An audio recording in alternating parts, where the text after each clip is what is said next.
तो बेटा देखिए, अपना पोलर नॉन पोलर और प्लेनर नॉन प्लेनर हो गया है। अब हम लोग देखने जा रहे हैं थोड़ा सा कोवेलेंसी के बारे में। तो चैप्टर है अपना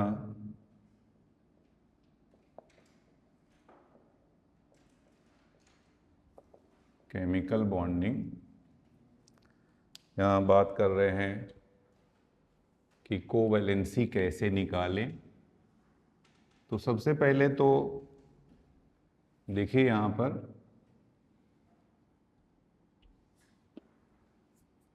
बेटा सेकेंड पीरियड की अगर हम लोग बात करते हैं, second period elements, second period जो एलिमेंट्स होते हैं क्या क्या है बेटा?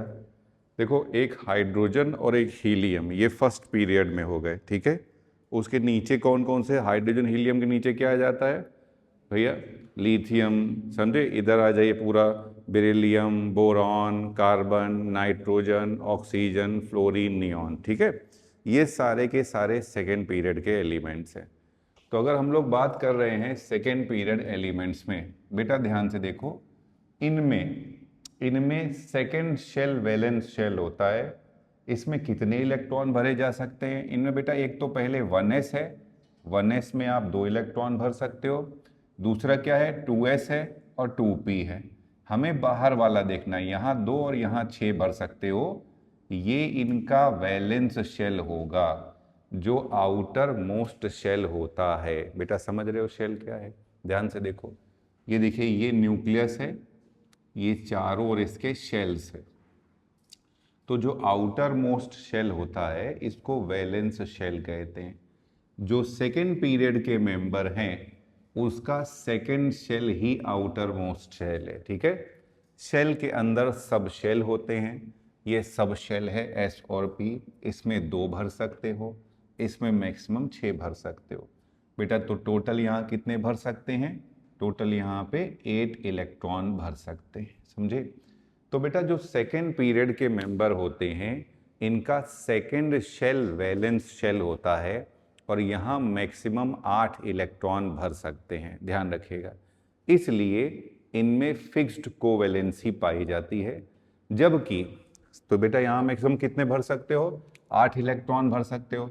इसके बाद आता थर्ड, अभी मैं समझाऊंगा ये चीज आपको। और थर्ड पीरियड, जो थर्ड पीरियड के एलिमेंट्स होते हैं इनमें बेटा, इसमें ना थर्ड शेल, जो जिसका पीरियड होगा वही उसका वैलेंस शेल होगा, समझे। तो थर्ड पीरियड के एलिमेंट्स में वैलेंस शेल, थर्ड शेल पाया जाता है। तो जैसे सेकेंड शेल में 2s और 2p आता था, थर्ड शेल में थर्ड बेटा ये 3s, 3p और 3d आ जाएगा। यहाँ मैक्सिमम 2 भर सकते हो, यहाँ मैक्सिमम 6 भर सकते हो और यहाँ मैक्सिमम 10 भर सकते हो। तो टोटल मैक्सिमम कितने भर सकते हो? यहाँ पे 18 भर सकते हो, 18 भर सकते हो। तो यहाँ पे मैक्सिमम हम लोग 18 इलेक्ट्रॉन भर सकते हैं, समझे। और इसके आगे थर्ड पीरियड और उसके आगे सभी में डी सब शेल आ जाता है, समझे। तो अब ये बोल रहे हैं, ये चीज़ मैं अभी और एक्सप्लेन करूँगा कि जो सेकेंड पीरियड के मेंबर होते हैं उनमें फिक्स्ड कोवैलेंसी पाई जाती है। सेकेंड पीरियड के बाद थर्ड पीरियड और उसके आगे के जो एलिमेंट्स होते हैं इनमें डी ऑर्बिटल आ जाने के कारण वेरिएबल कोवैलेंसी पाई जाती है। पहले तो एक ये स्टेटमेंट है, समझे, समझिए।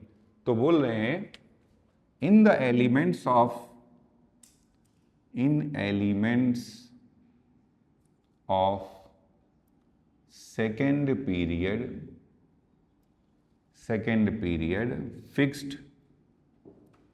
Fixed covalency is present due to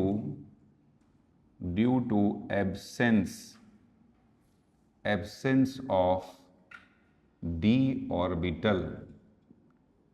orbital ना होने के कारण इनमें पाई जाती है fixed covalency. While while after third period and higher due to presence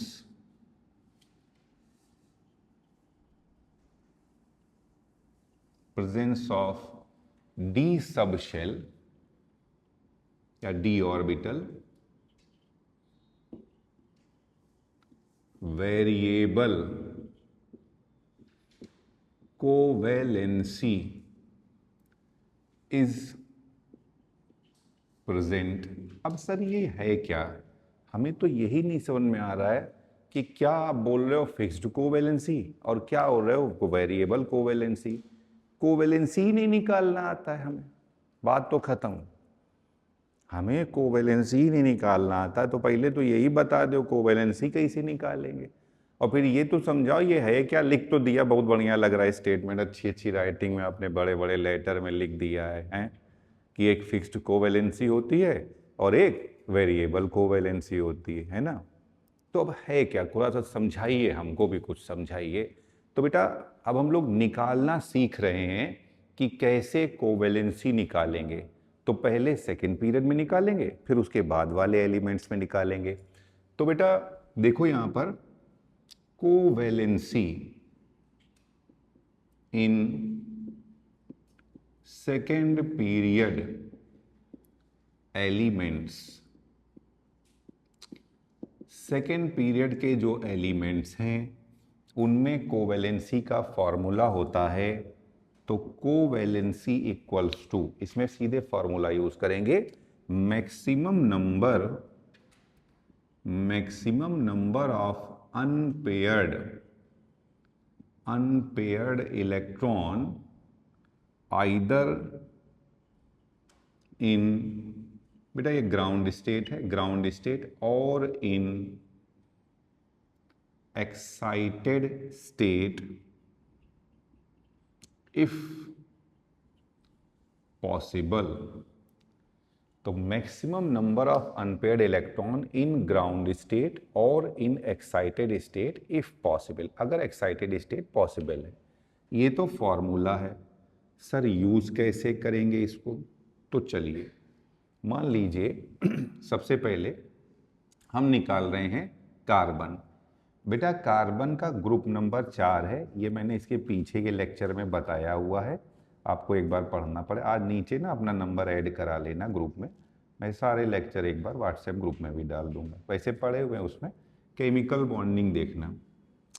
तो बेटा आ जाओ यहाँ, कार्बन का ग्रुप नंबर 4 है, इसके वैलेंस शेल में 4 इलेक्ट्रॉन होंगे, ठीक है बेटा। इसका पीरियड नंबर 2 है, तो इसका second shell outermost shell होगा। तो देखो बेटा ये ऐसा दिखाई देगा, यहाँ लिख देना 2s और 2p, इसमें ये 4 इलेक्ट्रॉन भरने हैं।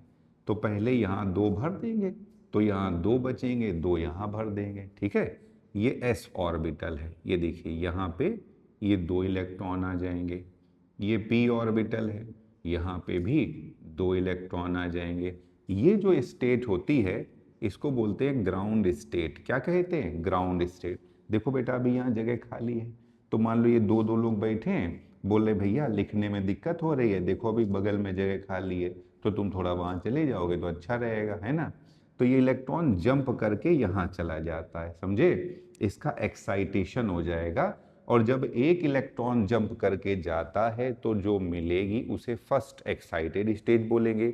अगर सेकेंड इलेक्ट्रॉन जंप करके जाएगा तो सेकेंड एक्साइटेड स्टेट, अगर थर्ड इलेक्ट्रॉन जाएगा तो थर्ड एक्साइटेड स्टेट, ठीक है। तो यहाँ पर एक इलेक्ट्रॉन जंप कर रहा है तो इसे बोलते हैं फर्स्ट एक्साइटेड स्टेट। तो ये देखिए यहाँ पे ये एक है और ये भी एक है, ठीक है। और फॉर्मूले को अब आप यूज करिए। तो यहाँ पे देखिए, यहाँ बोल रहे maximum number of unpaired electron in ground state और in excited state if possible. तो यहाँ पे बताओ मैक्सिमम कितने इलेक्ट्रॉन दिखाई दे रहे हैं आपको, 4, समझे।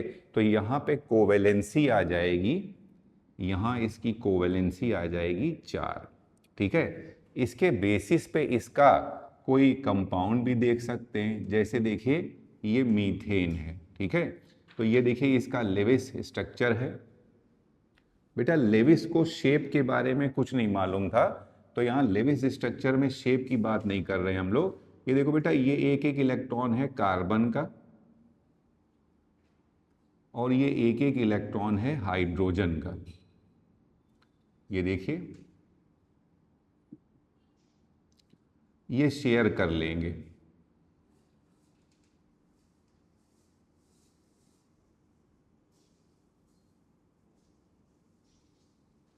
ये इसका लेविस डॉट क्रॉस स्ट्रक्चर होता है।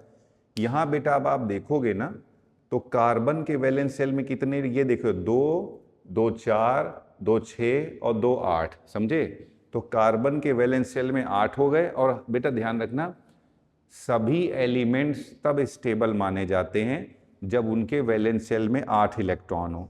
मगर बेटा जो हाइड्रोजन और हीलियम होता है वो तभी स्टेबल होते हैं जब उनके वैलेंस शेल में 2 इलेक्ट्रॉन होता है।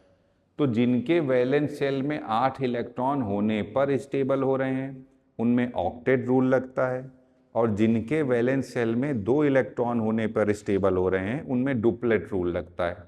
तो हाइड्रोजन और हीलियम में डुप्लेट रूल लगता है, जबकि बाकी के सब में ऑक्टेट रूल लगता है। ठीक है, अब आ जाइए, ये मीथेन बन गया और पता चल गया कि कार्बन की जो वैलेंसी होती है ये 4 होती है।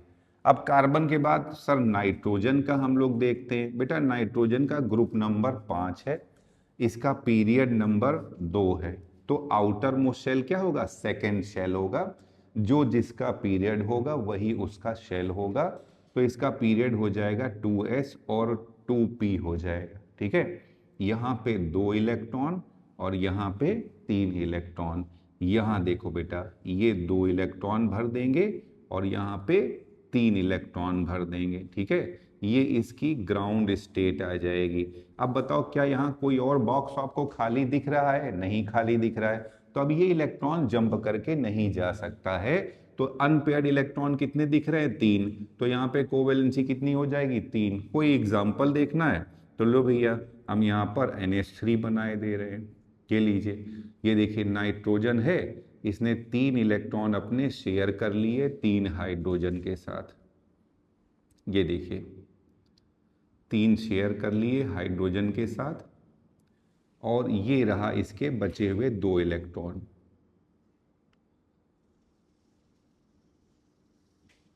तो नाइट्रोजन के पास भी पूरे 8 हो गए, और हाइड्रोजन को कितने चाहिए थे? 2 चाहिए थे। तो नाइट्रोजन भी स्टेबल हो गया और हाइड्रोजन भी स्टेबल हो गया। तो ये देखिए, नाइट्रोजन में निकाली बस एक ही कोवेलेंसी आई है हमारे पास। कोवेलेंसी क्या आई है? 3। सर ऑक्सीजन का निकालते हैं। बेटा ऑक्सीजन का ग्रुप नंबर 6 है, इसका पीरियड नंबर 2 है। तो इसका वैलेंस शेल क्या होगा? 2s और 2p सेकेंड शेल होगा। यहाँ 2 भरेंगे तो यहाँ 4 भरेंगे। अब ये इसकी ग्राउंड स्टेट आ जाएगी। ग्राउंड स्टेट में यहाँ 2 इलेक्ट्रॉन आ रहे हैं और यहाँ पे 4 इलेक्ट्रॉन आ रहे हैं। ये देखिए यहाँ पे 4 इलेक्ट्रॉन आ रहे हैं। बोलो बेटा कितने अनपेयर्ड दिखाई दे रहे हैं? 2। तो यहाँ पे कोवेलेंसी कितनी आ जाएगी? 2। कुछ बना के दिखा दीजिए। तो लो बेटा, सबसे पहले वही बना देते हैं, पानी। तो ये लीजिए, ये ऑक्सीजन है, ये इसने अपने 2 इलेक्ट्रॉन शेयर कर लिए 2 हाइड्रोजन के साथ, और ये इसके बचे हैं, लोन पेयर बचे हैं जो कि यूज नहीं हो रहे हैं। ये देखिए, ये इसका बन जाएगा। ये देखिए, अब ऑक्सीजन को गिनो, 2, 2 4, 2 6 और 2 8। इसके भी पूरे 8 हो गए। हाइड्रोजन के कितने हो रहे हैं? 2 और 2। तो यहाँ पे डुप्लेट रूल फॉलो हो रहा है। कोई और बना करके दिखाइए सेकेंड पीरियड में। तो बेटा ये लो फ्लोरीन बना लिया। फ्लोरीन का ग्रुप नंबर 7 होता है, तो इसके वैलेंस शेल में 7 इलेक्ट्रॉन होंगे। इसका जो पीरियड होता है वो सेकेंड होगा, तो second period second shell valence shell होगा। तो यहाँ क्या हो जाएगा? 2s और 2p। यहाँ 2 और यहाँ पे 5। ये देखिए, यहाँ s में 2 इलेक्ट्रॉन आ रहा है और p में 5 इलेक्ट्रॉन आ रहे हैं। ठीक है, तो बेटा अब एक ही अनपेयर्ड आ रहा है, तो इसकी कोवेलेंसी क्या हो जाएगी? 1 हो जाएगी। एग्जाम्पल में आप एक HF बना लेते हैं। ये देखिए, ये इसका लेविस स्ट्रक्चर हो जाएगा।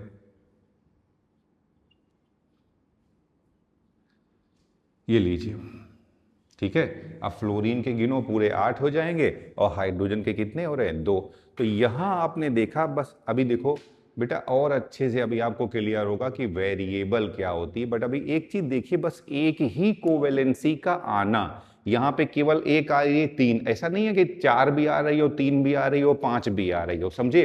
यहाँ पे केवल एक ही टाइप की कोवेलेंसी आ रही, जैसे यहाँ आ रही तीन, कार्बन में कितनी आ रही थी, चार, यहाँ कितनी आ रही है, दो, यहाँ कितनी आ रही है, एक। तो एक ही कोवेलेंसी का आना, इसको बोलते हैं फिक्स्ड कोवेलेंसी। मगर ये और अच्छे से समझ में आएगा जब अभी मैं आपको बताऊंगा वेरिएबल कोवेलेंसी। नोट करिए इसको। तो देखो बच्चों, अभी हम लोगों ने देखा कि कैसे सेकेंड पीरियड के एलिमेंट में हम लोग कोवेलेंसी निकालते हैं। अब हम लोग ये देखने जा रहे हैं थर्ड पीरियड आ जाए या उसके आगे के एलिमेंट आ जाएं तो उनमें कैसे हम लोग कोवेलेंसी निकालेंगे। ठीक है, तो थर्ड पीरियड और उसके आगे के मेंबर्स में कोवेलेंसी निकालने जा रहे हैं। तो कोवेलेंसी इन थर्ड पीरियड और उसके आगे में यही फॉर्मूला लगेगा। तो कोवेलेंसी इक्वल्स टू, बेटा यहां पे देखते हैं, सभी में देखेंगे यहां पे नंबर ऑफ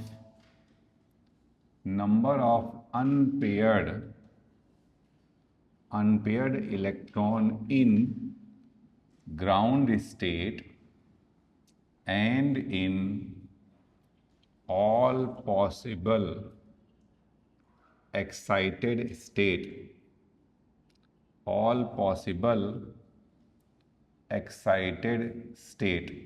तो पहले ग्राउंड स्टेट में जो अनपेयर्ड इलेक्ट्रॉन मिल रहे हैं उनको काउंट कर लीजिए, फिर जितनी एक्साइटेड स्टेट मिल रही है उनके भी अनपेयर्ड इलेक्ट्रॉन काउंट कर लीजिए। जैसे देखिए यहाँ पर हम लोगों ने देखा था नाइट्रोजन, बेटा नाइट्रोजन के नीचे आता है फास्फोरस। बेटा फास्फोरस का भी ग्रुप नंबर 5 है, तो वैलेंस शेल में इलेक्ट्रॉन कितने होंगे, 5 ही होंगे। ये वैलेंस शेल इसका है क्या, बेटा इसका पीरियड नंबर 3 है, तो वैलेंस शेल इसका 3 होगा। और अभी बताया था थर्ड पीरियड में क्या क्या आ जाएगा, 3s 3p और 3d आ जाएगा, समझे। यहाँ मैक्सिमम कितने इलेक्ट्रॉन होंगे, 2। यहाँ मैक्सिमम कितने हो गए, 3। यहाँ कितने हैं, 0, जगह नहीं, यहाँ कुछ बचा ही नहीं है, समझे। तो यहाँ पे देखिए ये ग्राउंड स्टेट बना दी हमने, यहाँ पे 2 इलेक्ट्रॉन है, यहाँ पे 3 इलेक्ट्रॉन है और यहाँ पे 0 इलेक्ट्रॉन है। ठीक है बेटा, यहाँ बोलो कोवेलेंसी कितनी, अनपेयर्ड इलेक्ट्रॉन कितने दिख रहे हैं, 3। तो इस ग्राउंड स्टेट में इसकी कोवेलेंसी कितनी आ जाएगी, 3 आ जाएगी, समझे। और बोल रहे बेटा क्या जगह है, तो ये जंप करके यहाँ चला जाएगा, तो अब आपको मिलेगी फर्स्ट एक्साइटेड स्टेट। तो यहाँ पे देखिए ये 1 इलेक्ट्रॉन, ये 3 इलेक्ट्रॉन और ये इलेक्ट्रॉन। ठीक है, तो यहाँ पे देख लीजिए 1 2 3 4 5, तो यहाँ पे 5 अनपेयर्ड इलेक्ट्रॉन आ जाएंगे, समझ में आई बात। तो यहाँ पे इसकी कोवेलेंसी कितनी आ जाएगी, 5। अब देखो सुनो, अभी आपने देखा था नाइट्रोजन में कोवेलेंसी कितनी आ रही थी, 3। मगर यहाँ कैसी कैसी आ रही है, एक तो 3 आ रही है और एक 5, तो 2 तरीके की कोवेलेंसी आ रही। इससे 2 काम हो जाएंगे, एक तो ये आपको कंफर्म हो गया क्या होती है वेरिएबल कोवेलेंसी, और एक ये भी क्वेश्चन सॉल्व हो जाएगा कि क्वेश्चन आता है फास्फोरस में कौन कौन सी कोवेलेंसी पॉसिबल है। तो एक तो 3 और दूसरी 5, 2 तरीके की पॉसिबल है, समझे। आ जाइए, तो इसका सर कुछ बना के दिखा दीजिए। तो इसमें एक एग्जांपल 3 कोवेलेंसी में pH3 में बना देता हूँ।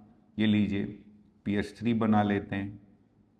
तो ये देखिए ये फास्फोरस के इलेक्ट्रॉन है, ये फास्फोरस के 5 इलेक्ट्रॉन हो गए। ये हाइड्रोजन के इलेक्ट्रॉन है, ये हाइड्रोजन के इलेक्ट्रॉन है, ये देखिए। तो यहाँ पे देख रहे हैं फास्फोरस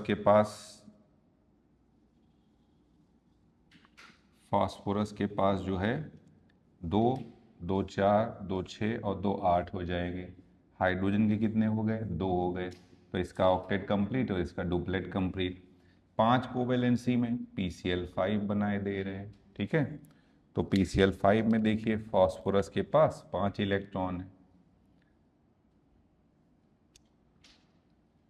5 इलेक्ट्रॉन ये शेयर करेगा अपने।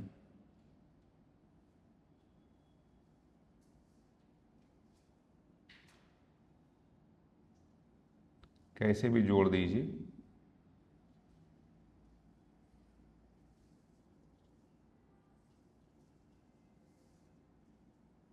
ये देखिए,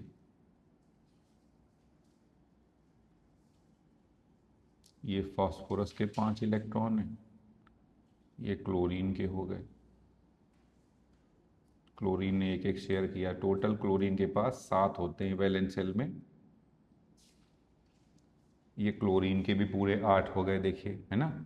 तो क्लोरीन के भी पूरे 8 हैं और फास्फोरस के भी पूरे इलेक्ट्रॉन हो रहे हैं। तो यहाँ पे भी इस तरह से ये बन जाएगा। और यहाँ पर नेक्स्ट मान लीजिए, अब आपको फ्लोरीन का आपने निकाला था, सर क्लोरीन का बताइए। ये देखिए, क्लोरीन के वैलेंस शेल में 7 इलेक्ट्रॉन होंगे। इसका पीरियड कौन सा है आपका? 3rd पीरियड है।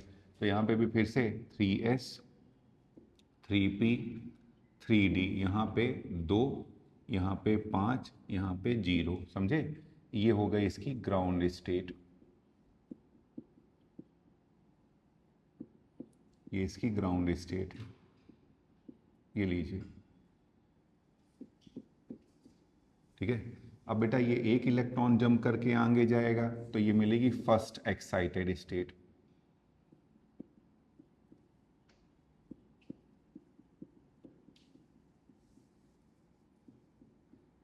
देखिए यहाँ पे कोवेलेंसी क्या आ जाएगी? 1।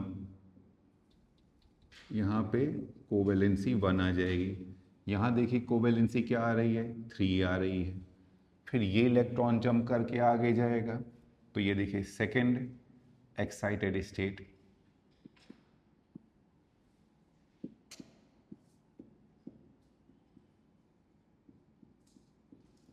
ये लीजिए, तो यहाँ पे कोवेलेंसी क्या आ जाएगी? 5। तो क्लोरीन में कौन कौन सी कोवेलेंसी पॉसिबल है? तो आंसर हो जाएगा 1, 3, 5। 3 तरीके की कोवेलेंसी, जबकि फ्लोरीन में सिर्फ एक ही कोवेलेंसी थी, तो वो फिक्स्ड कोवेलेंसी और ये वेरिएबल कोवेलेंसी। मान लीजिए, अब मान लें हमने ऑक्सीजन के नीचे आ जाएगा सल्फर, सल्फर में निकालना है। तो ये देखिए, इसके ग्रुप में ग्रुप नंबर है 6, तो इसके वैलेंस शेल में 6 इलेक्ट्रॉन हो, इसका पीरियड नंबर है 2। तो यहाँ पे आ जाएगा 2s2 2p है क्या?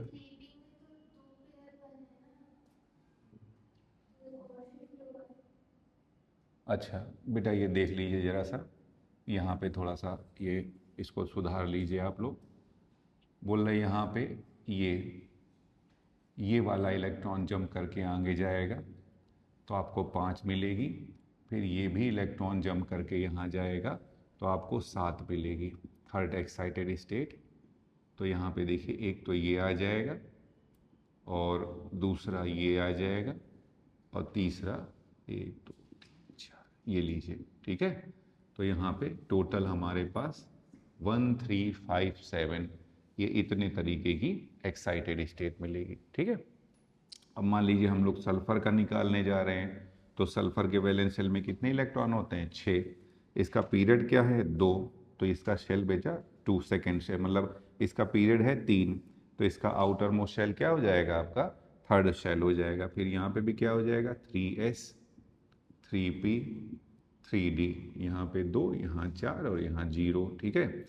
इसमें यहाँ पे 2 आ जाएगा, यहाँ पे इसमें 4 और यहाँ पे 0, ठीक है। ये देखिए, अनपेयर्ड इलेक्ट्रॉन कितने आ रहे हैं? 2। तो कोवैलेंसी आ जाएगी यहाँ पे 2। अब ये इलेक्ट्रॉन अगर जंप करके यहाँ चला जाएगा, ठीक है, तो अब आपको क्या मिल जाएगा? ये देखिए, ये आपकी ग्राउंड स्टेट है, 6 थे, तो ये आपको मिलेगी फर्स्ट एक्साइटेड स्टेट, जब एक इलेक्ट्रॉन जंप करेगा यहाँ पे। ये लीजिए, तो कोवैलेंसी कितनी हो जाएगी? 4। अभी भी यहाँ पे बचा हुआ ये फर्स्ट एक्साइटेड स्टेट है, ये इलेक्ट्रॉन भी आगे जंप करके जाएगा तो आपको मिलेगी सेकेंड एक्साइटेड स्टेट।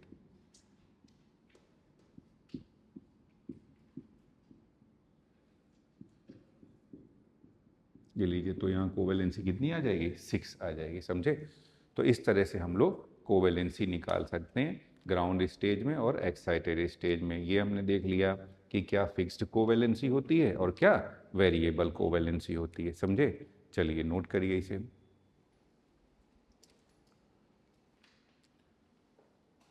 तो देखो बेटा, अभी मैंने आपको बताया जो सेकेंड पीरियड के मेंबर होते हैं इनके वैलेंस शेल में, मतलब इनमें इनके पास डी ऑर्बिटल नहीं आता है, तो इनके पास क्या होता है, फिक्स्ड कोवैलेंसी पाई जाती है। जबकि थर्ड पीरियड और उसके आगे के जो मेंबर्स होते हैं इनमें वेरिएबल कोवैलेंसी पाई जाती है। समझे? अब एक और भी चीज़ होती है, हम लोग बात कर रहे हैं कोऑर्डिनेट बॉन्ड के बारे में।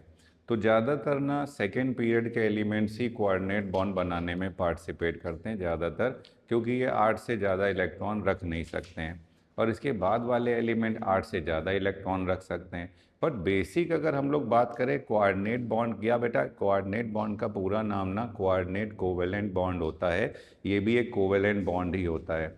कोऑर्डिनेट बॉन्ड को हम लोग डेटिव बॉन्ड भी बोलते हैं, ध्यान रखिएगा, डेटिव बॉन्ड भी बोलते हैं। मगर कोऑर्डिनेट बॉन्ड बनाने से पहले कुछ एक दो जर्नल इन्फॉर्मेशन मैं आपको देना चाहता हूँ। बेटा अगर आपसे ये टर्म आ जाए ना नोट में, बेटा आप जानते हैं जो H+ डोनेट करते हैं उनको क्या बोलते हैं हम लोग, ब्रॉन्स्टेड एसिड बोलते हैं, ठीक है। और जो H+ रिसीव करेंगे उनको क्या बोलेंगे, बेस बोलेंगे या ब्रॉन्स्टेड बेस बोलेंगे। तो सबसे पहले तो ये देखिए एसिड बेस कॉन्सेप्ट है पहला, ब्रॉन्स्टेड एसिड जो H+ डोनेट करते हैं। समझे? अब अगर बेटा देखो यहाँ पे देखिए, जैसे एग्जांपल में मैंने ले लिया है HCl, बेटा ये कितना H+ डोनेट करेगा, एक H+ डोनेट करेगा। समझे?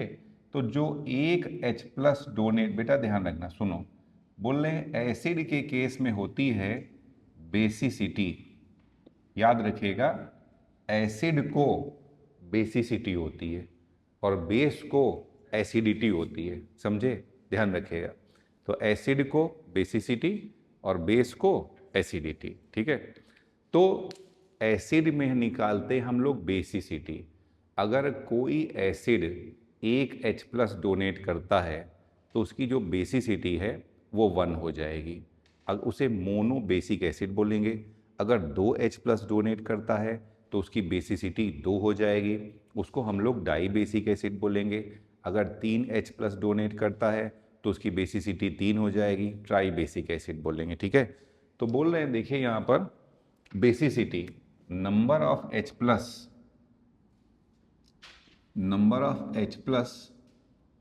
Donate by Brønsted acid. जैसे एग्जांपल में बेटा HCl, तो यहाँ पे इसकी बेसिसिटी हो जाएगी 1, इसको बोलेंगे मोनो बेसिक एसिड।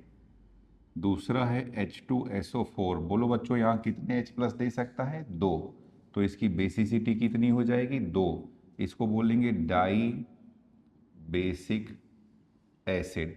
मैंने यहाँ लिख दिया, ये देखिए H3PO4, बोलो बेटा कितने आपको H+ दिख रहे हैं यहाँ पे, 3, तो बेसिसिटी कितनी हो जाएगी, 3, ट्राई बेसिक एसिड।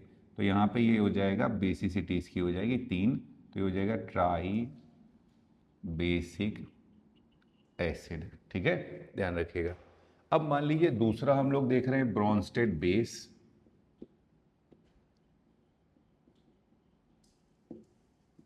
ये रिसीव करता है H+,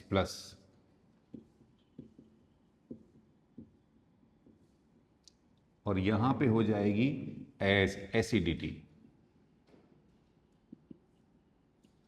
तो number of H+ received bye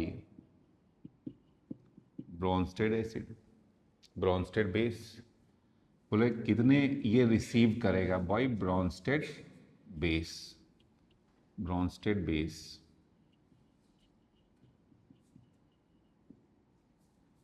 कितनी H+ रिसीव करेगा, ठीक है। अब बोल रहे भैया इसके बाद जो अभी हमें ध्यान देना है, ये एक टर्म है लेविस एसिड।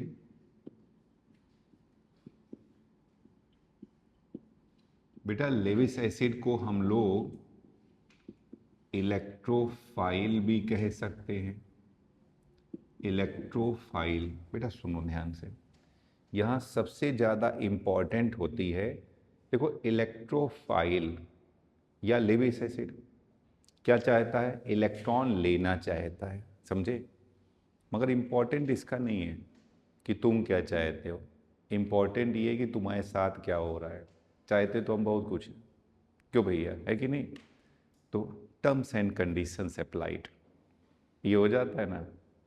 तो बोल रहे हैं भैया ये इलेक्ट्रॉन लेना चाहता है, सुनो, अरे सुनो बेटा, इलेक्ट्रॉन, ये तो बात है जो बता रहे हैं ना, इससे हमेशा लेविस एसिड सही हो जाएगा। ये लेना चाहता है इसका इंपॉर्टेंस नहीं है, ये जो बोलते हैं ना लेविस एसिड है, इलेक्ट्रोफाइल है, इलेक्ट्रॉन का लवर है, ये सब इम्पॉर्टेंट। चाहते तो हम भी नीट हैं यार, हैं कि नीट में सिलेक्शन हो जाए, वहाँ नंबर आएगा तब तो सिलेक्शन होएगा, क्यों भैया, हैं बताइए। हम तो चाहते एम्स में हो जाए, वो भी दिल्ली वाला मिल जाए, मगर भैया नंबर होए तब हमारा होए, है ना। नहीं तो प्राइवेट से कर लें तो लो 1 करोड़ रुपया दो, और नहीं तो फिर आपका अगर वो जुगाड़ है जिसके कारण रीनीट होता है, वो बात अलग है। देखिए होता है, लोगों के जुगाड़ ऐसे भी होते हैं, है कि नहीं। ठीक है, सबका अपना अपना सिस्टम है यार। हम लोग ही गरीब टाइप के हैं, ना पैसा है, प्राइवेट कर नहीं सकते, ना जुगाड़ है। देख रहे हो अत्याचार है कि नहीं जीवन में, ना पैसा ना जुगाड़, एक चीज़ तो होनी चाहिए। तो हमारा सिलेक्शन नहीं हुआ, ये हमारी नहीं गलती है, समझिए आप। हमारे पास ना ही पैसा है और ना ही जुगाड़, ठीक है। तो चलो कोई बात नहीं बेटा, फिर अपना हम लोग नीट और रीनीट की तैयारी करते हुए आगे बढ़ रहे हैं। हाँ मतलब क्या होगा भविष्य में कोई देख के थोड़ी ना आया है, अभी हो सकता है नीट होए फिर रीनीट होए। तो अब आप दो तो देखिए मान के चलिए जैसे एक मेंस और एडवांस होता था ना, तो अब हम लोग को 2 एडवांस रखना चाहिए दिमाग में कि 2 बार पेपर हो सकता है लीगली, देखिए ऑफिशियली हो सकता है 3 बार हो जाए, मतलब कोई इंसिडेंस है, इसका कोई कुछ कर थोड़ी ना सकता है, हाँ कोई इंसिडेंस है ये। तो सुनिए देखिए बात समझिए। तो हम लोग कह रहे हैं ऐसे बेटा लेविस एसिड है, लेविस एसिड क्या होता है, जो इलेक्ट्रॉन लेता है, बताइए। लेविस एसिड क्या होता है बताइए, जो इलेक्ट्रॉन लेता है, तो इलेक्ट्रॉन देता है बताइए भाई। अरे ध्यान रखना, महत्व इसका नहीं है, इंपॉर्टेंस इसका नहीं है कि इलेक्ट्रॉन लेता है, इंपॉर्टेंस है कि जगह है, इलेक्ट्रॉन रखने की जगह होनी चाहिए। अब जगह सर क्या जमीन खरीदेगा, हैं कि बेंच घेरेगा, ना ना जमीन खरीदेगा और ना बेंच घेरेगा।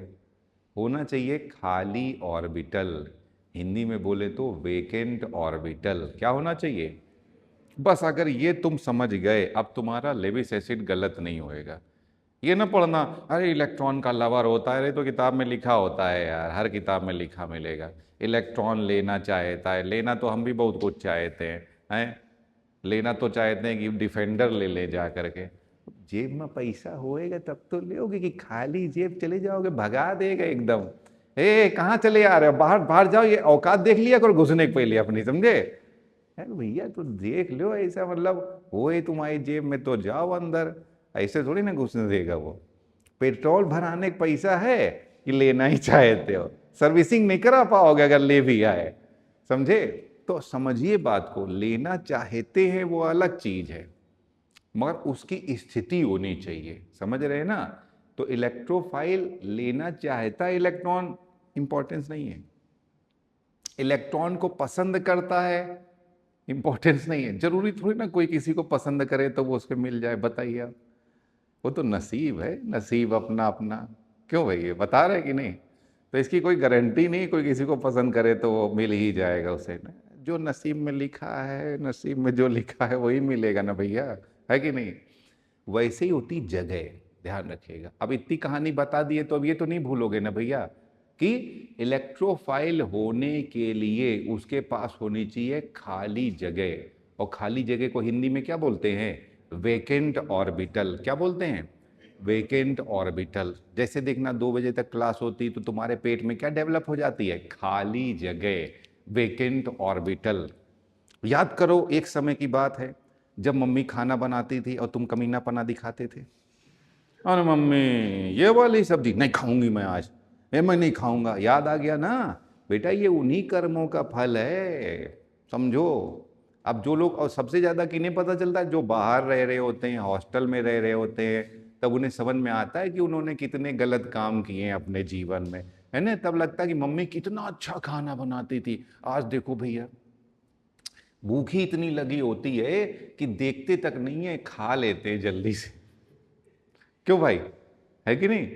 पहले घर में थे कितनी नौटंकी करते थे, घर पर जो रहते हैं उन्हें कभी पता नहीं चलेगा बेटा, आगे जब हॉस्टल में जाओगे, वहाँ मेस का खाना खाओगे तब पता चलेगा।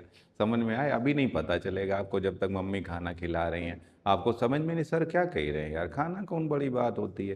अरे बेटा बाहर रह के तो देखो, जब वो बना करके लाएगा, हा क्या खाना है, वाह वाह वाह वाह वाह, मजा आ गया देख करके, एकदम आत्मा खुश हो जाएगी।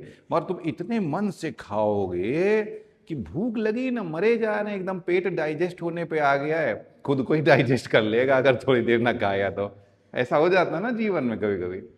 तो चलो सर, काफी चीजें बता दी हमने खाली ऑर्बिटल के बारे में। तो अब ये चीज दिमाग में रखना हमेशा कि इलेक्ट्रोफाइल ये नहीं है कि लेने की इच्छा, इलेक्ट्रॉन लेने की इच्छा रखता है। अरे लेने की तो हम लोग भी जहाज लेने की इच्छा रखते हैं, बचपन से तड़ रहे हैं कि जहाज आ जाए तो पकड़ ही ले। होता है ना कि कभी तो ये उतरेगा जमीन पे, उसी दिन उठा लाऊंगा मैं, है। तो भैया बाद में पता चला कि जहाज तो इतना बड़ा होता है, औकात के बाहर है। है कि नहीं। तो देखिए वैसे ही ये इलेक्ट्रोफाइल है। तो ये ना सोचना इलेक्ट्रोफाइल इलेक्ट्रॉन का लवर है, इलेक्ट्रॉन लेना चाहता है, ऐसा कुछ नहीं है। इलेक्ट्रॉन रखने की जगह है तो वो इलेक्ट्रॉन ले पाएगा, जगह नहीं है तो नहीं ले पाएगा, समझे। तो चलो भैया, मगर देख देते हैं, आखिर वो सिस्टम है, दुनियादारी की बातें हैं। तो जो इलेक्ट्रॉन लेना चाहता है ये क्या करता है, ये रिसीव करता है इलेक्ट्रॉन पेयर। अब चलो एक चीज और बताए दे रहे तुम्हें इसी समय, सुनो। लिखा होता है, समझे, लिखा होता है कि लेविस एसिड को इलेक्ट्रोफाइल बोलते हैं, मगर ऐसा होता नहीं है हमेशा कि सारे लेविस एसिड, सुनिए, सारे लेविस एसिड, सारे इलेक्ट्रोफाइल लेविस एसिड नहीं होते हैं, मगर सारे लेविस एसिड इलेक्ट्रोफाइल होते हैं। क्यों। इलेक्ट्रोफाइल वो होता है जो इलेक्ट्रॉन लेता है, और लेविस एसिड वो होता है जो इलेक्ट्रॉन पेयर लेता है, ध्यान रखिएगा। तो जैसे फ्री रेडिकल, जैसे कार्बन का मेथिल फ्री रेडिकल 7 इलेक्ट्रॉन है, वो एक इलेक्ट्रॉन और लेगा, तो वो इलेक्ट्रोफाइल तो होता है मगर वो लेविस एसिड नहीं होता, ध्यान रखिएगा। तो सारे लेविस एसिड इलेक्ट्रोफाइल होते हैं मगर सारे इलेक्ट्रोफाइल, समझ रहे हो ना, सारे इलेक्ट्रोफाइल लेविस एसिड नहीं होते हैं। आई बात समझ में। तो जो इलेक्ट्रोफाइल होता है ना, वो एक्चुअली में इलेक्ट्रॉन को रिसीव करे या इलेक्ट्रॉन पेयर रिसीव करे। तो या तो ये इलेक्ट्रॉन रिसीव करे या तो इलेक्ट्रॉन पेयर रिसीव करे, दोनों के दोनों ये इलेक्ट्रोफाइल ही होते हैं। मगर हमने बता दिया ना, इसके लिए होनी चाहिए, याद रखना अभी क्वेश्चन में जरूरत पड़ेगा, इसके लिए होनी चाहिए खाली जगह। अगर उसके पास वेकेंट ऑर्बिटल है तभी वो इलेक्ट्रॉन पेयर ले पाएगा, समझ में आया। अब फिर से यहाँ पे बेटा क्या बताया था, एसिड को क्या होती है बेसिसिटी, और बेस को क्या होती है एसिडिटी। तो यहाँ पे होगा, इसमें निकालेंगे बेसिसिटी, तो number of electron pair received by Lewis acid. कोई लेविस एसिड कितने इलेक्ट्रॉन पेयर रिसीव करता है उसको बोलते हैं इसकी बेसिसिटी, ठीक है। सर अब लेविस एसिड बता दिए हो, तो लेविस एसिड के बाद दूसरा एक लेविस बेस भी तो होता है, लेविस बेस। इसी का दूसरा नाम क्या होता है, न्यूक्लियोफाइल। न्यूक्लियोफाइल बेटा फिर से देखो, सुनो ध्यान से सुनो, इसका काम क्या होना है, इलेक्ट्रॉन देना है, समझे, इलेक्ट्रॉन पेयर देना है। भैया एक बात बताओ, बहुत सही से बताना, किसी को पैसा देना है तो प्राइमरी रिक्वायरमेंट पैसा, अरे होगा तब तो दोगे ना, है कि है ही नहीं तो डोनेट क्या करेंगे। अब बताओ सुनो, अरे क्या लिख रहे हो, क्या कि पैसा कैसे डोनेट करेंगे। सुनिए ध्यान से, मत लिखिए, कुछ भी लिखने लायक नहीं इसमें, समझिए। पैसा दो तरह से रख सकते हो, एक तो अपने पास, एक अपने बगल वाले के पास, ऐसा नहीं, एक अपने पास और दूसरा बैंक में, है कि नहीं भैया। अपने पास मान लो यहाँ नोट की गड्डी ऐसे रख ली है आपने, बढ़िया, इतने हैं नहीं, खाली जेब है, ऐसा मत देखो तुम, समझे, एकदम खाली है पूरी तरीके से। तो बोले भैया ऐसे नोटों की गड्डी रख ली है तो जेब थोड़ा ऊंची दिखाई देगी ना, कि देखो दिख रहा है पैसा, उबल रहा है पैसा। और बैंक में रख लिए, बैंक में रखे तुम्हें दिख रहे हैं, नहीं दिख रहे हैं, तो तुम्हारी जेब, अच्छा एक बात बताना फिर से, दूसरी क्वेश्चन, मान लो तुम्हारे पास जेब में भी 1 लाख रुपए पड़े हुए हैं और बैंक में भी पड़े हुए हैं, 1 लाख रुपए पड़े हुए हैं, 2 लाख कुछ भी पड़े हुए हैं, ठीक है। अब तुम गए पिज़्ज़ा खाने गए, समझे, तुम पहले कौन से पैसे खर्च करोगे, जेब वाले कि जुट जाओगे मोबाइल लेकर के। जेब में है, रखे हो, तुम बैठे हो एकदम, समझ रहे हो ना। तो बिल जब दोगे, होटल का बिल दोगे, तो जैसे जेब में हाथ जाएगा तुरंत अपना आदमी पैसे दे देगा, समझे। तो जो कैश में आपके पास है, आप पहले उसको खर्च करोगे, बाद में आप किसको खर्च करोगे, बैंक वाले। अब जब है ही नहीं जेब में तो क्या करोगे, फिर मोबाइल से हम लोग खर्च करेंगे भैया, है कि नहीं। तो अब सोचो, आसानी से जल्दी कौन डोनेट करेगा। तो ध्यान रखना, ऐसे इलेक्ट्रॉन भी 2 तरह से रखा जा सकता है, एक तो माइनस चार्ज के फॉर्म में और दूसरा लोन पेयर के फॉर्म में, समझे। माइनस चार्ज मतलब जेब में पैसा है, लोन पेयर बैंक में पैसा है। अच्छा एक बात बताओ, तुम्हारे बैंक में खूब पैसा है, तुमने खा लिया खाना, पेमेंट करते समय नेटवर्क फेल हो गया और बोला लिख के आ रहा है 2 घंटे तक चलेगा नहीं, रेस्टोरेंट बंद होने जा रहा है, वो इंतजार करेगा, बताइए। और जेब में पैसा है, अब बताइए, अब नेटवर्क फेल हो सकता है, कितना भी फेल हो जाए आप तो पेमेंट कर लोगे ना भैया। तो कौन है जो आप डोनेट करोगे ही करोगे, उसको बोलते हैं माइनस चार्ज। और कौन है, दूसरा एग्जाम्पल बता रहे हैं, सुनो। मान लो पापा से कहा, पापा चलो कुछ खिलाओ, होता है ना ऐसा, पापा चलो रेस्टोरेंट ले चलो कुछ खिलाओ, या कुछ सामान लाने के लिए कह रहे हो, तो पापा है तो कुछ नहीं है, अभी फीस जमा कर दी है, पैसे नहीं बचे हमारे पास, ठीक है। ये तो एक कंडीशन है। पापा के मान लो बैंक में पैसे हैं तो तुम्हें बताएंगे थोड़ी ना, जानते हैं मैं बच्चा बहुत कमीना है, इसे पता चल जाएगा तो कुछ ना कुछ मांगने लगेगा, तो ऐसे बताया नहीं जाता है, समझे, बताएंगे नहीं। फिर मान लो पापा तुम्हारे सामने कुछ पैसे वैसे लेकर के आ गए, जेब में धरे, अब तुम भी देख रहे हो, पापा भी देख रहे हैं कि तुम्हें मालूम है, तो अब ऐसे में पापा मना थोड़ी ना करेंगे कि पापा पिज़्ज़ा खिलाओ, हमें कुछ खिलाओ, अच्छा खिलाओ, है कि नहीं, ऐसा होता है कि नहीं, तब तो उन्हें खिलाना ही पड़ेगा।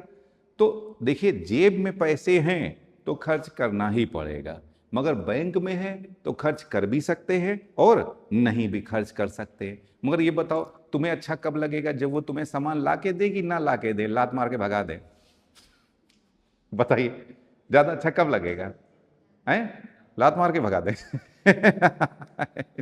कि पैसे दे, है ना। तो ज्यादा तो अच्छा उसी में लगेगा कि हमान सामान ला करके दे दे, वरना तो हमें अच्छा थोड़ी नहीं लगता है ना। कभी कभी तो वही जब काम कर देते हैं हमारे हिसाब से तो बहुत अच्छे हैं, जब काम नहीं करते हैं तो अंदर से देखना, तुम्हारे अंदर का क्रिमिनल, जो इंसान अंदर क्रिमिनल होते हैं ना हम लोग, अरे अच्छे थोड़ी ना है यार, हम भी किसी दिन कमाएंगे तो हम मांगेंगे थोड़ी ना, हाँ है कि नहीं। तो देखिए यहाँ पे सुन लीजिए, तो ऐसे ही है। अगर अब इसकी एक चीज, इस पूरी कहानी का मतलब यही है कि अगर किसी के ऊपर माइनस चार्ज है तो वो देगा ही देगा इलेक्ट्रॉन। तो माइनस चार्ज वाला हमेशा लेविस बेस होगा, हमेशा न्यूक्लियोफाइल होगा, विदाउट एनी एक्सेप्शन। मगर लोन पेयर बताए ना, बैंक में पैसा है, कभी कभी मूड होता है पापा का, देखना ऐसा भी होता है, पापा बोले तुमसे बेटा इसमें न ज्यादा नंबर आएंगे, तुम्हें मैं घड़ी ला के दूंगा या ये सामान ला के दूंगा, मगर पापा इतने अच्छे होते हैं कभी कभी पेपर से पहले ही सामान ला के दे देते हैं। ऐसा भी होता है जीवन में। और कभी ऐसा भी होता है कि तुमने सही में मान लो दिक्कत हो, सही में पैसा ना हो, मगर हम लोग तो मान के चलते हैं इनके पास पैसा है, एटीएम में खत्म हो सकता है, पापा के पास नहीं खत्म हो सकता है कि नहीं, हम लोग मान के चलते हैं, मतलब बच्चे लोग ऐसा होता है, सोच होती है कि इनके पास है या हमें देना नहीं चाहते, समझे। तो अगर लोन पेयर है तो डोनेट भी कर सकते हैं, नहीं भी डोनेट कर सकते हैं, मगर तुम खुश कब होगे, जब तुम्हें डोनेट कर रहे हैं। तो लेविस बेस तब बोलेंगे जब लोन पेयर है और लोन पेयर डोनेट भी कर रहा हो। अगर मान लो लोन पेयर है, लोन पेयर डोनेट नहीं कर रहा है ना, तो हमारे किसी काम का नहीं है अभी वो, तब उसको लेविस बेस नहीं बोलेंगे। तो ध्यान रखना, लेविस बेस क्या होता है, या तो उसके पास माइनस चार्ज हो या तो उसके पास लोन पेयर हो। ध्यान रखना, माइनस चार्ज है तो वो हमेशा लेविस बेस है, हमेशा न्यूक्लियोफाइल है, कोई एक्सेप्शन नहीं है। मगर लोन पेयर है और तो देखना पड़ेगा वो दे रहा है लोन पेयर या नहीं दे रहा है lone pair. Loan pair donate कर रहा है तो वो लेविस बेस है, और लोन पेयर डोनेट नहीं कर रहा है तो वो लेविस बेस। अच्छा, फिर अब एक और टर्म आता है, देखना ऐसा भी होता है, खासतौर से लड़कियों के साथ होता है बेटा, रक्षाबंधन होता है, राखी आ ही रही है ना। तो घर में देखना कई मेंबर होते हैं, यही तो कमाई का अवसर होता है, यही तो मौका होता है। सर आपने याद दिला दिया वो दिन, समझे। लड़कों का ऐसा कोई दिन ही नहीं आता है यार, समझे। तो सुनिए ध्यान से, तो बेटा ऐसे में होता है ना, परिवार में देखना कई लोग होते हैं, कुछ लोग बहुत अच्छे होते हैं, जैसे ही राखी बांधो 500 रुपये 1000 रुपये दे देते हैं, और कुछ लोग ऐसे होते हैं पता चला 50 रुपये, और वो भी बहुत मुश्किल से सड़ा हुआ नोट, वो भी अरे बेटा भूल गए लगता, हम देंगे तुमको, है देंगे, ऐसा होता है कि नहीं। तो कई तरीके के लोग होते हैं, एक होते हैं कम कंजूस, एक होते हैं ज्यादा कंजूस। आसानी से कौन डोनेट करेगा बताइए, कम कंजूस, समझे। वैसे ही एटम बेटा, कंजूसियत मतलब अट्रैक्शन टुवर्ड पैसा, इलेक्ट्रोनिगेटिविटी अट्रैक्शन टुवर्ड इलेक्ट्रॉन, समझे। कोई ज्यादा कंजूस है तो उसका पैसे के लिए ज्यादा अट्रैक्शन है, कोई ज्यादा इलेक्ट्रोनिगेटिव है तो उसका इलेक्ट्रॉन के लिए ज्यादा अट्रैक्शन है। तो जो ज्यादा इलेक्ट्रोनिगेटिव होगा वो मुश्किल से डोनेट करेगा, वो कम अच्छा लेविस बेस होगा। जो कम इलेक्ट्रोनिगेटिव होगा वो आसानी से डोनेट करेगा, वो अच्छा लेविस बेस होगा। कहानी समझ में आई। अब सुनिए ध्यान से, मान लीजिए आप पैसे मांग रहे हैं किसी व्यक्ति से, उसके ऊपर पहले से ही लोन है, वो लोन उसे उतारना है। अब वो आपको पैसे दे सकता है बताइए। अरे लोन है तो पहले लोन उतारेगा कि पहले पैसे तुम्हें दे देगा, हैं? लोन उतारेगा ना भैया। तो एक तो मान लो कोई कंजूस इंसान हो, पहले से वो बेचारा बहुत कंजूस इंसान है, और उसके ऊपर लोन भी हो, तो बताइए वो और कंजूस हो जाएगा कि और खर्चीला हो जाएगा?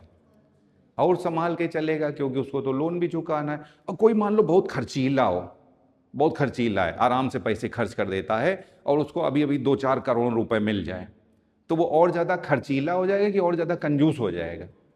और खर्चीला। तो सुनो बेटा, कोई ज्यादा इलेक्ट्रोनिगेटिव एटम है, ज्यादा कंजूस है, उसके ऊपर लोन, लोन मतलब पैसे की कमी, पैसे की कमी मतलब इलेक्ट्रॉन की कमी, तो इलेक्ट्रॉन की कमी मतलब पॉजिटिव चार्ज। कैसा चार्ज? तो अगर किसी ज्यादा कंजूस या ज्यादा इलेक्ट्रोनिगेटिव एटम के ऊपर प्लस चार्ज आ जाएगा तो वो और भी ज्यादा कंजूस हो जाएगा, और भी ज्यादा इलेक्ट्रोनिगेटिव हो जाएगा। फिर भले ही उसके पास इलेक्ट्रॉन है मगर जान दे देगा, बट इलेक्ट्रॉन नहीं देगा। आई बात समझ में आपको?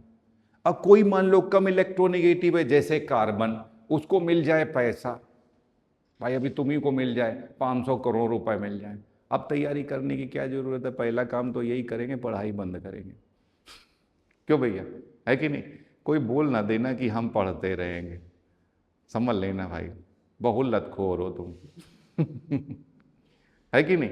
अरे भैया आराम से हमारी जिंदगी तो सेटिल हो गई ना, और अपना बाकी के सपने पूरे करेंगे। ये थोड़ी ना काम की मतलब बिना मन से सवेरे उठते हैं, अपने बाल नोचते हुए आते हैं, और नहीं आते हैं तो मन में रिग्रेट तो रहता ही। अभी सर पूछेंगे बेटा आज आए नहीं थे सवेरे, हैं? ऐसा रहता तो है ही ना मन में, और पछतावा रहता है। तो बताओ ये भी कोई जिंदगी है, हैं? ऐसी कोई जिंदगी क्या? तो अब वही हमें मिल जाए, मान लीजिए 500, ज़्यादा बोलते नहीं है, 500 करोड़ या 1000 करोड़ मिल जाए तो धीरे से अपनी लाइफ बिताना चालू कर देंगे। क्यों भैया, क्यों ही हम तैयारी करेंगे। तो वैसे ही मान लो कार्बन है, कार्बन कम इलेक्ट्रोनिगेटिव है, उसके ऊपर माइनस चार्ज आ जाए तो वो और ज़्यादा खर्चीला हो जाएगा, और आसानी से इलेक्ट्रॉन रिलीज करेगा। तो इतनी कहानी के बाद अब ये सब बेटा रास्ते में आता जाएगा, ये तुम्हारे जीवन में आता रहेगा, मैं अभी यूज करता रहूंगा इन सारी चीजों को। तो चलो आ जाओ, अब दूसरी चीज आ गई बेटा, लेविस बेस या न्यूक्लियोफाइल। तो अभी बताया था पैसा देने के लिए पैसा होना भी चाहिए, समझे। तो इलेक्ट्रॉन देने के लिए इलेक्ट्रॉन होना भी चाहिए।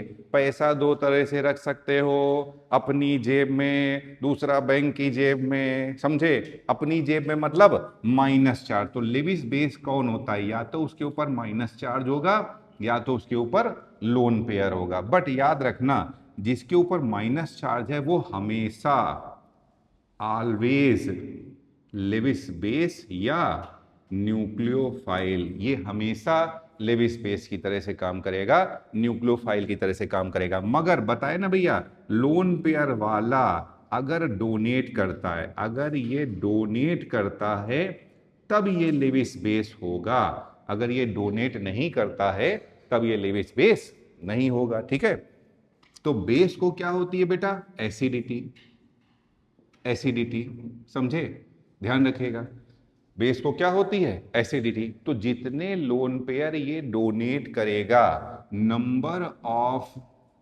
Loan pair donate by Lewis base, यही इसकी होती है एसिडिटी। ठीक है, अब ये कुछ जनरल बातें थी, अब हम लोग थोड़ा सा आगे बढ़ेंगे और कोऑर्डिनेट बॉन्ड के बारे में बात करेंगे। ये सुनो बेटा, कोऑर्डिनेट बॉन्ड के बारे में बात कर रहे हैं बेटा। कोऑर्डिनेट बॉन्ड, कोऑर्डिनेट कोवेलेंट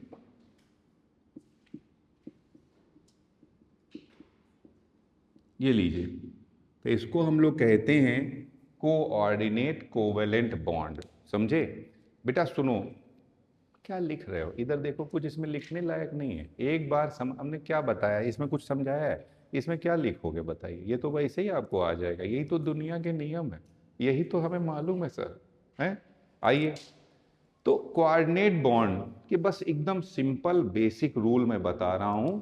ये देखिए, ये एक है ए और ये एक है बी। ठीक है, जब जब इसके पास होगा, एक के पास है 8 इलेक्ट्रॉन और दूसरे के वैलेंस शेल में है 6 इलेक्ट्रॉन, इसके वैलेंस शेल में है 8 इलेक्ट्रॉन और इसके वैलेंस शेल में 6, तो बॉन्ड के दोनों इलेक्ट्रॉन ए डोनेट करता है। ध्यान रखिएगा, जो ये उल्टा, ये बेटा इसका ओल्ड रिप्रेजेंटेशन है कोऑर्डिनेट बॉन्ड का। जो इलेक्ट्रॉन डोनेट करता है उसके ऊपर पार्शियल पॉजिटिव चार्ज आ जाता है, जो इलेक्ट्रॉन रिसीव करता है उसके ऊपर पार्शियल नेगेटिव चार्ज आ जाता है। ये एक्चुअल चार्जेस नहीं होते, इनको हम लोग फॉर्मल चार्जेस कहते हैं, फॉर्मल चार्ज कहते हैं। ठीक है, तो बेटा एक चीज मगर ध्यान रखना, भैया एक बात बताओ, सुनो ध्यान से बेटा, पूरी जिंदगी अब ये याद रखना, सी फॉर चार्ज और सी फॉर चिंता। तो चिंता था चिता चिता, इसका मतलब है कि चिंता चिता के समान है। तो सर मतलब हमारे नंबर नहीं आएंगे ना, तो हमें चिंता नहीं करनी चाहिए, है ना, मतलब टेस्ट में नंबर ना आए तो हमको, हाँ सही में हमें चिंता नहीं करनी चाहिए, मगर हमें उसको रिजॉल्व करना चाहिए, वो जो समस्या है उसको सॉल्व करना चाहिए, समझे ना। तो चिंता चिता के समान है, तो सी फॉर चार्ज और सी फॉर चिंता, तो जैसे आपके लिए चिंता और वैसे एटम के लिए चार्ज। बताइए, तो चिंता अच्छी चीज है आपके लिए, खराब चीज है, अरे हाइपरटेंशन हो जाता है या फिर डिप्रेशन हो जाता है, नुकसान, हाइपरटेंशन भी नुकसानदायक है और डिप्रेशन भी नुकसानदायक है, इससे आपके दिमाग की क्षमता कम हो जाएगी, तो फिर काम तो आपका दिमाग ही वाला है ना, समझे, तो आप काम कैसे अच्छे तरीके से करोगे फिर।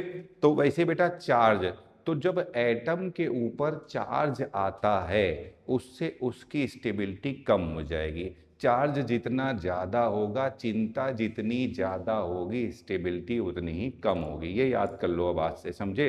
तो कोऑर्डिनेट, अगर कहीं पे ऑप्शन है कि वो कोऑर्डिनेट बॉन्ड ना बनाए, डबल बॉन्ड बना ले, तो वो डबल बॉन्ड बनाना प्रीफर करेगा, कोऑर्डिनेट बॉन्ड बनाना प्रीफर नहीं करेगा, क्योंकि कोऑर्डिनेट बॉन्ड बनाने से उसके ऊपर चार्ज डेवलप हो रहा है। आई बात समझ में।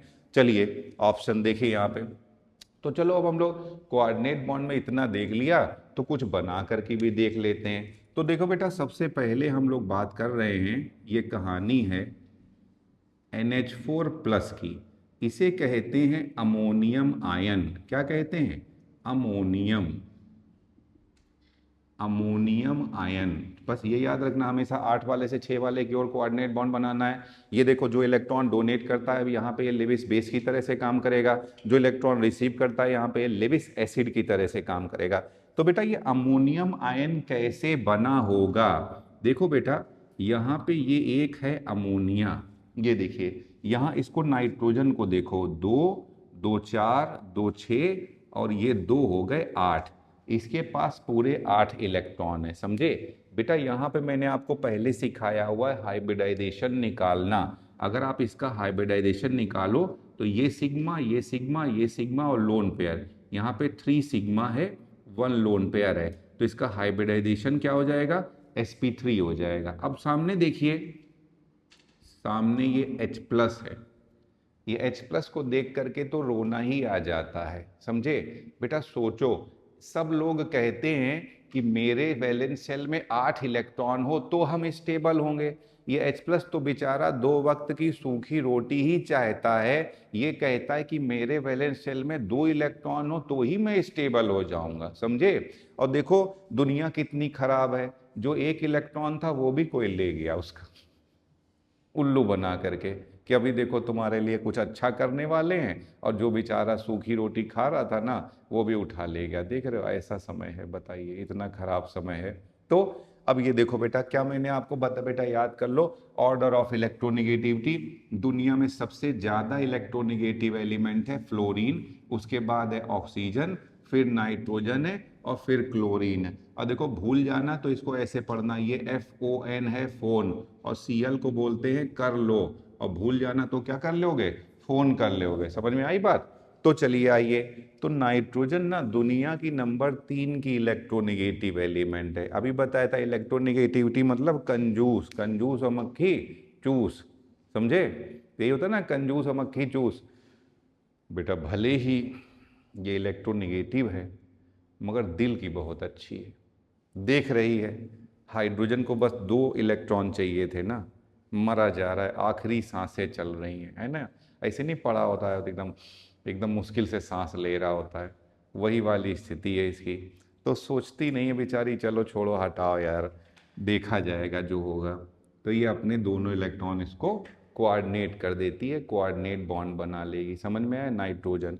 अब सुनिए ध्यान से, अभी बताया जो इलेक्ट्रॉन, बेटा देखो जो इलेक्ट्रॉन डोनेट करता है उसके ऊपर प्लस चार्ज आता है, जो रिसीव करता है उसके ऊपर माइनस चार्ज आता है। पहले से इसके ऊपर कैसा चार्ज था? प्लस चार्ज था, और प्लस और माइनस मिलेंगे तो ये न्यूट्रलाइज हो जाएंगे, तो ये बन गया अमोनियम आयन। ये देखिए क्या बन गया? Ammonium ion. क्वेश्चन पूछा जाएगा यहाँ कितने तरीके के बॉन्ड है, तो ये जो 3 है ये नॉर्मल कोवेलेंट बॉन्ड है, 3 कोवेलेंट बॉन्ड है, जबकि ये जो है ये एक जो है इसका कोऑर्डिनेट,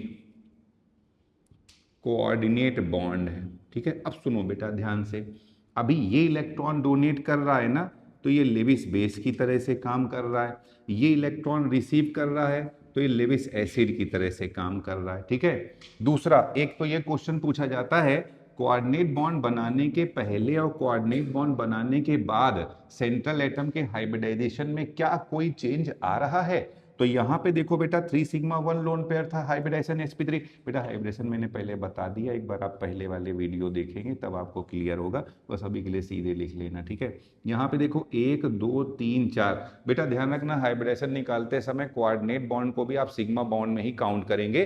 तो यहाँ पे 4 सिग्मा आ रहे हैं, 4 सिग्मा में भी हाइब्रिडेशन क्या हो जाएगा? sp3। तो अगर ये स्टेटमेंट आ जाए कि कोऑर्डिनेट बॉन्ड बनाने के पहले और कोऑर्डिनेट बॉन्ड बनाने के बाद में क्या नाइट्रोजन या सेंट्रल एटम के हाइब्रिडाइजेशन में कोई चेंज आ रहा है, तो नाइट्रोजन या सेंट्रल एटम के हाइब्रिडाइजेशन में कोई चेंज नहीं आ रहा है, ये स्टेटमेंट हो जाएगा, समझे। अब दूसरा देखो बेटा, पूछा जाएगा ये कैसे काम कर, बेटा ध्यान रखिएगा, कोऑर्डिनेट बॉन्ड से जो प्रोडक्ट बनता है इसे एडक्ट भी बोलते हैं, क्योंकि ये एडिशन हो रहा है, 2 चीजें जुड़ रही हैं, समझे। इसके प्रोडक्ट को हम लोग एडक्ट भी कहते हैं, एडक्ट भी बोलते हैं। और कोऑर्डिनेट बॉन्ड का दूसरा नाम डेटिव बॉन्ड भी होता है, डेटिव बॉन्ड भी बनता होता है, ध्यान रखिएगा, समझे। एक और सुनिए ध्यान से, जो इलेक्ट्रॉन डोनेट कर रहा है वो लेविस बेस है, जो रिसीव कर रहा है वो लेविस एसिड है। अब ये क्वेश्चन आया, ये ऑलरेडी नीट में आया हुआ क्वेश्चन है बेटा, और ये जेई मेंस में भी आया हुआ है, जेई मेंस में आया हुआ क्वेश्चन है कि ये क्या है, ये अमोनियम आयन जो आपने बनाया है ये लेविस एसिड है या लेविस बेस है। तो अब देखो बेटा इसके ऊपर प्लस चार्ज है, तो प्लस चार्ज का मतलब इलेक्ट्रॉन लेने की इच्छा। मगर मैंने आपसे क्या कहा, इच्छा रखने से क्या होता है, इच्छा तो बहुत कुछ रखते हैं हम भी रखते हैं, आईफोन ले लें नया वाला जैसे रिलीज होए, मगर अपनी अपनी औकात देख के चुप पे बैठ जाते हैं। क्यों भैया, है कि नहीं? आगे डॉक्टर बनेंगे तो बढ़िया खरीद लिया करेंगे, ऐसी कोई दिक्कत थोड़ी ना है। तो आओ बेटा देखो, घूरो, सुनो ध्यान से। तो प्लस चार्ज मतलब इलेक्ट्रॉन रखने की इच्छा। मगर सर ने क्या बताया है, जगह ज्यादा इंपॉर्टेंट है। जगह मतलब वेकेंट ऑर्बिटल। शकल देखो इसकी जरा, शकल देखो इसकी। होता है नहीं, कभी कभी मम्मी पापा के सामने ले जाती हैं जब नंबर कम आते थे, तो क्या कहती थी, शकल देखो इनकी। अरे किससे मैच करेगी, या तो मम्मी से या तो पापा से, पड़ोसी वाले से तो नहीं मैच करने वाली है, नहीं तो चिंता का विषय। किसी और से मैच कर जाए थर्ड पर्सन से तो चिंता की बात है कि नहीं? तो शकल क्या है भाई, अपनी शकल है ना, बच्चे की शकल है। सुनो ध्यान से। तो देखो बेटा इसकी शकल देखो, हम लोग नाइट्रोजन की शकल देखने जा रहे हैं, ठीक है? तो देखो बच्चों, देखो और घूरो, घूरती नजरों से देखो, मुझको नहीं इसको घूरो। घूर रहे हो? सुनो, तो अब इस नाइट्रोजन, बेटा बता दो, तुम बता ही दो आज हमें, कितने बॉन्ड है? वो बच्चा पीछे वाला काली टी शर्ट वाला, कितने बॉन्ड है? 1 2 3 4। कितने बॉन्ड दिख रहे हैं? 4। बेटा एक बॉन्ड में 2 इलेक्ट्रॉन, तो 4 बॉन्ड में 8 इलेक्ट्रॉन। समझे? नाइट्रोजन सेंट्रल एटम है। किस पीरियड का मेंबर है ये? सेकेंड। मैक्सिमम कितने रख सकता था? 8। कितने ठूंस दिए हो? 8। और रख पाएगा? बेटा ये वही समय है जब मम्मी तुम्हें ठूस ठूस के खाना खिलाती थी, और कभी कभी तो इतना खिला देती लड़का उल्टी करने लगता है कि नहीं? ऐसा हुआ किसी के साथ? तो मगर ये बेचारे उल्टी नहीं कर सकते हैं, समझे? तो यहां पे इलेक्ट्रॉन कितने हैं? 8। तो और इलेक्ट्रॉन तो ले नहीं सकता, ले नहीं सकता है तो क्या ये लेविस एसिड है? अरे नहीं, लेविस एसिड नहीं है भैया। जब लेगा ही नहीं तो कैसे लेविस एसिड हो जाएगा? अब बताओ क्या ये दे सकता है? उतनी देर से चिल्ला रहा हूं पैसा देने के लिए, पैसा कहीं दिख रहा है इसके पास तुम्हें? इलेक्ट्रॉन पेयर दिख रहा है? लोन पेयर दिख रहा है? अरे माइनस चार्ज दिख रहा है? बेचारा गरीब प्लस चार्ज में डूबा हुआ है, लोन में डूबा हुआ है। लोन है, लोन पेयर नहीं है, लोन है इसके ऊपर, समझे? लोन है, लोन पेयर नहीं है, समझे? तो बताओ क्या ये लिविस बेस होगा? अरे भैया कहां से लिविस बेस होगा? देखना एक चीज, देखना कभी कभी ऐसा होता है ना, हम लोग का एक आधा ऐसा भी दोस्त होता है जो एक दिन पता चला एक लेयर खिला दे और दूसरे दिन तुमसे कहेगा पिज्जा खिलाओ, और बड़ा बढ़िया नहा धो के पीछे पड़ जाएगा, कुछ तो खिलाना पड़ेगा। तो इसको भी गुस्सा आ गई, पीछे पड़ गए। अबे है नहीं हमारे पास लोन पेयर, पहले कह रहे थे लोन पेयर ले लो, लेने की जगह नहीं थी, अब कह रहे लोन पेयर दे दो। तो ये भी गुस्सा आ गया। देखो ये गुस्सा के मालूम क्या बोलेगा, H+ दिए हो ना, हम H+ वापस करे दे रहे तुम्हारा। तो यही कहेंगे ना, कल तुम एक लेयर खिलाए थे ना, हम तुम्हें चॉकलेट खिलाई दे रहे, 5 स्टार 5 रुपए वाली खिलाए दे रहे, ठीक है ना? तो देखो बेटा यहां पे सुनो ध्यान से, तो H+ लिया था ना, तो H+ ये रिटर्न करेगा, और बहुत देर से समझा रहा हूं, H+ रिटर्न करेगा तो उसको क्या बोलोगे तुम? ब्रॉन्स्टेड एसिड बोलोगे, समझे? तो ये ना ही लेविस बेस है ना ही लेविस एसिड है, ये क्या है? ये ब्रॉन्स्टेड एसिड है। ध्यान रखिएगा, आया हुआ क्वेश्चन है, इंपॉर्टेंट है। चलिए इसे नोट कर लीजिए, ठीक है? आज इतना ही रखेंगे।